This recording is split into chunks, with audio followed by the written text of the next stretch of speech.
आज प्रथमतः दीपकजी माने, त्यांच्या सुविद्य पत्नी अक्षय आणि त्यांचे अनेक सहकारी नितीनजी असतील, विक्रम शिंदे असतील, प्रशांत, प्रतीकजी असतील, या सर्वांनी आज आपल्या सर्वांच्या साक्षीने काँग्रेस पक्षामध्ये जो प्रवेश केलेला आहे त्याबद्दल मी काँग्रेस पक्षाच्या वतीने त्यांचं मनापासून स्वागत करतो आणि काँग्रेस पक्षामध्ये जो प्रवेश केला त्याबद्दल आपल्या सर्वांच्या वतीने त्यांचे मनापासून आभारी मानतो.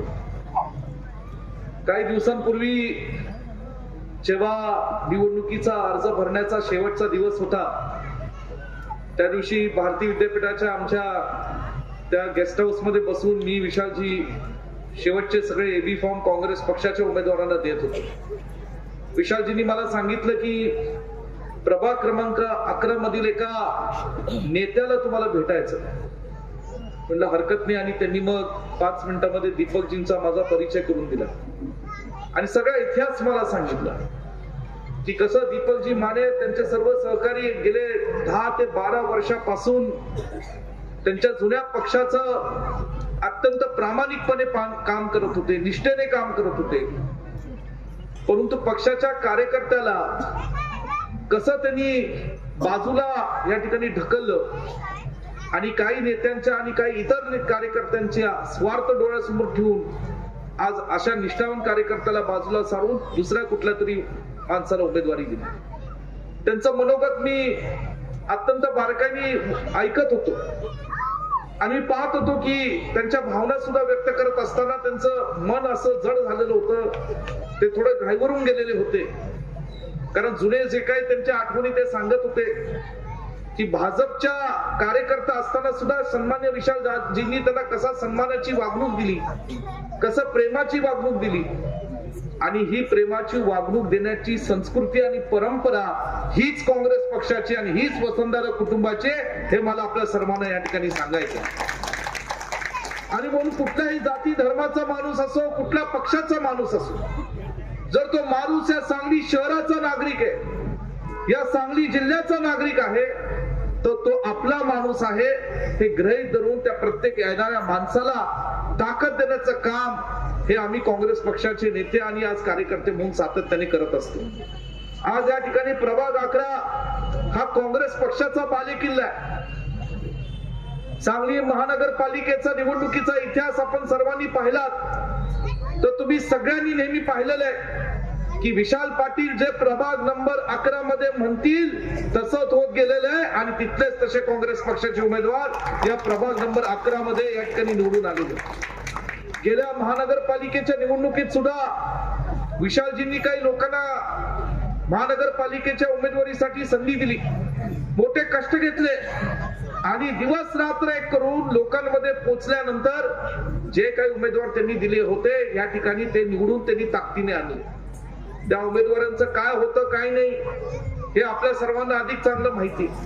त्यातील काही लोक हे विशाल बरोबर या ठिकाणी अत्यंत प्रामाणिकपणे काँग्रेस पक्षाच्या सोबत या ठिकाणी राहिले. त्यातली काही मंडळी स्वतःच्या स्वार्थापोटी पक्ष सोडून गेले. परंतु विशालराव, तुम्हाला मी आज वचन देतो की ह्या प्रभाग क्रमांक 11 मधील लोक ही स्वाभिमानी लोक आहेत. ज्यांनी तुमच्याशी गद्दारी केली त्याला ही जनता धडा शिकवल्याशिवाय राहणार नाही, हा विश्वास या ठिकाणी मी निश्चितपणे सांगतो. कारण तुम्ही सुद्धा या प्रभाग नंबर 11च्या लोकांसाठी काय काय केलंय त्याची जाण ठेवणारी इथली माणसं आहेत. या झोपडपट्टीमध्ये राहणारी जी गोरगरीब लोक आहेत त्यांना माहिती की विशाल पाटील त्यांच्या सुखदुःखामध्ये सहभागी झालेले आणि म्हणून जे आता स्वतःला नगरसेवक झालेले समजतात, जे या ठिकाणी आज महानगरपालिकेमध्ये दुसऱ्याच्या पक्षात जाऊन जी उमेदवारी घेऊन तुमच्या समोर येतात, आज तुम्ही त्यांना जाणीव करून दिली पाहिजे की तुमच्या नावाच्या आधी जे नगरसेवक लागलेले आहे ते काँग्रेस पक्षामुळे आणि विशाल पाटलांमुळे लागलेले, हे तुम्ही या ठिकाणी विसरता कामा नये. आणि म्हणून ही निवडणूक येणाऱ्या 15 तारखेची फार महत्वाची. कुणी या ठिकाणी आज तुम्हाला सांगत असेल त्या पक्षाचे उमेदवार की देशात आमची सत्ता आहे, राज्यात आमची सत्ता आहे, प्रचंड निधी या ठिकाणी आम्ही निवडून आलो, काय निधी तुमच्या प्रभागात देऊ, सांगली शहरासाठी देऊ. परवा सुद्धा सांगलीच्या एका सभेमध्ये त्यांचे राज्याचे नेते आले आणि घोषणांचा पाऊस त्यांनी या ठिकाणी टाकला.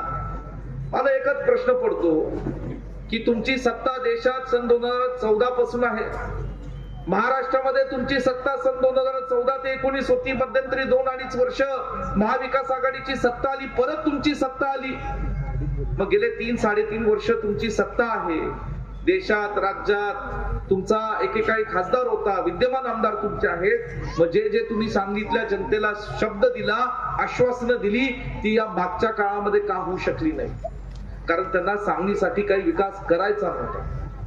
जाणीवपूर्वक या ठिकाणी या सांगली शहरातले लोक हे सर्व जाती धर्मातील लोकांना मानणारे लोक आहेत, विचारधाराला मानणारे लोक आहेत. या सांगली जिल्ह्यासाठी खऱ्या अर्थाने ज्या काँग्रेस पक्षाच्या विचारातून स्वर्गीय वसंतदादा असतील, स्वर्गीय पटकरावजी कदम साहेब असतील, स्वर्गीय R.R. पाटील साहेब असतील, स्वर्गीय राजाराम बापू असतील, या सर्व दिग्गज नेत्यांनी जे जे केलं त्या विचारांना मानणारे लोक आहेत. म्हणून या भाजपच्या नेत्यांनी जाणीवपूर्वक या सांगलीला डावलण्याचं पाप इथं केलेलं आहे.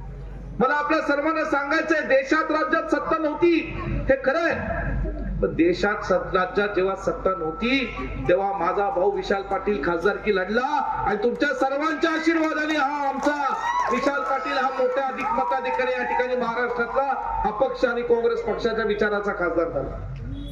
मी त्याच्या पाठीशी होतो, तुम्ही सगळे आमच्या सोबत पाठीशी खंबीरपणे उभे राहिलात, पण तो सांगण्याचं कारण आज ही काँग्रेस पक्षाचा हा बालेकिल्ला आहे. विधानसभेत असो, लोकसभेमध्ये आपण प्रचंड मताधिक्य विशालजींना दिलं, म्हणजे या सांगलीमध्ये आज ही काँग्रेस पक्षाची विचारधारा ही तळागाळापर्यंत रुजलेली. आणि म्हणून आपल्या सर्वांना सांगायचंय, इथे दीपक जे असतील, अक्षय जे असतील, बाकीच्या आमच्या भगिनी आज या ठिकाणी आंबेडकरी चळवळीतल्या आमच्या भगिनी, त्यांचं मनोगत मी ऐकत होतो, बापूंचं मनोगत मी ऐकलं, अनेक गोष्टी मला या ठिकाणी बोलण्यासारख्या आहेत, परंतु मी तुमच्या सर्वांचा जास्त वेळ घेणार नाही. मला आपल्या सर्वांना एकच सांगायचंय की हे जे काय सांगतात ना, अनेकदा मी असं गेले नगरपालिकेच्या निवडणुकांपासून एक गंमत ऐकत आलेलो आहे. टीव्हीवर चॅनलवर काही आलं निवडणुकीचं की या महायुतीमध्ये 3 पक्ष आहेत. 3 पक्ष कुठले तुम्हाला चांगलं माहिती. एका पक्षाचा कार्यकर्ता उठून सभेमध्ये म्हणतो की सगळ्या तुमच्या कामांना निधी आम्ही देणार. का निधी आम्ही देणार? तर तिजोरीची चावी आमच्याकडे. दुसऱ्या पक्षाचा नेता उठून म्हणतो, कार्यकर्ता, निधी तुम्हाला आम्ही देणार महायुतीतलाच. तो का म्हणतो? तिजोरी आमच्याकडे. मग तिसरा बहादरांनी वेगळंच काढलं, जी तिजोरी ज्या बँकेमध्ये ठेवलेली आहे ती बँकच आमची आले का. म्हणजे तिजोरीची चावी एकाकडे, तिजोरी दुसरीकडे, बँक तिसरीकडे. अरे तुम्ही सगळे विसरला, ज्या बँकेत पैसा आहे तो पैसा महाराष्ट्राच्या गोरगरीब जनतेचा आहे. हा तुमच्या काकाचा पैसा नाही, हा पैसा महाराष्ट्रातल्या सर्वसामान्य लोकांचा आहे. आणि म्हणून जर या शहराच्या विकासासाठी सरकारच्या माध्यमातून पैसे जर येणार असतील तर त्यांना कायद्याने द्याव्या लागतात. हे आपल्या हक्काचे पैसे, कोण कुणाच्या खिशातनं पैसे देत नाही. आणि म्हणून हे सगळ्याच्या काही बाता चालल्यात आज महाराष्ट्राच्या जनतेला फसवण्याच्या, ह्याला सांगलीची जनता बळी पडणार नाही हा विश्वास तुम्हाला देतो. आज या ठिकाणी 4ही उमेदवार विशालजींनी निवडले. जेव्हा आम्ही या ठिकाणी उमेदवाराच्या निवडी बाबतीत आम्ही चर्चा करत होतो, त्यांनी मला माहिती दिली. मी म्हटलं, मला कशाला माहिती देताय? प्रभाग क्रमांक 11 तर विशालराव तुमचा आहे आणि तुम्ही जो उमेदवार तिथे द्याल, तुम्ही जरी दगड जरी उभा केला तरी त्या ठिकाणी दगड निवडून आणण्याची ताकद ही या प्रभागातल्या लोकांमध्ये आणि विशाल पाटलांमध्ये, ह्याच्यात काही कुणाचं दुमत नाही. आणि म्हणून मला आपल्या सर्वांना विनंती करायची, मी विश्वजित कदम म्हणून आज पलूस कडेगावचा जरी आमदार असलो, या जिल्ह्यातला जरी काँग्रेस पक्षाचा कार्यकर्ता असलो, तरी मी तुम्हाला तळमळीने विनंती करणार आहे. कारण महानगरपालिकेमध्ये आज 2 काँग्रेसचे नेते म्हणून आम्ही एकटे ही खिंड लढतोय.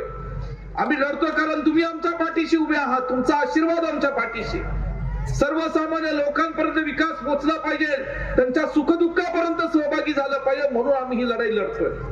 आणि म्हणून आपल्या सर्वांना सांगायचं की जेव्हा महानगरपालिकेचा निकाल 16 तारखेला होईल, मगाशी कोणीतरी उल्लेख केला की 11 नंबरच्या सर्व उमेदवारांच्या या ठिकाणी गुलाल पडेलच, पण तुमचा गुलाल हा माझ्यावर पडला पाहिजे अशी नम्रपणे विनंती या ठिकाणी मी आज करायला या ठिकाणी आलो.